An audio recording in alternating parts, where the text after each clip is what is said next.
Could the Book of Mormon have plausibly fit on the plates? As it turns out, this is not a new question. In fact, Latter-day Saint scholar Jana Shudal largely answered this very question over 100 years ago in 1923.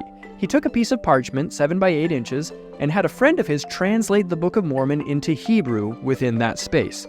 He was able to write 14 English pages of the Book of Mormon by hand onto this one page in Hebrew. Now, this solution can work in theory, based on the idea that if you write anything small enough, you can fit it anywhere. This is the microform Bible, and it contains the entire King James Bible printed on a piece of microfilm the size of a postage stamp. All you need to view it is a low-power microscope. And in 2012, the Hebrew Bible was printed on a microchip the size of a grain of sugar. But the solution doesn't work in practice, because Mormons claim the golden plates were natural artifacts of an ancient civilization. But when we compare the alleged Mormon golden plates to real ancient metallic plates, we see they're very different. This is one of the plates of Darius. It's about 169 square inches, contains about 600 characters, and translates to about 60 words of English text. That comes out to 0.35 words per square inch. And this is one of the Pergi plates written in Phoenician. It's 27 square inches, has about 150 characters, and translates to about 100 English words. That comes out to 5 words per square inch. But the Book of Mormon plates would be unlike anything in antiquity. The Miller text would require 120 words per square inch. Each character needs to be less than a millimeter tall and wide. It might be possible for a modern person with expert writing tools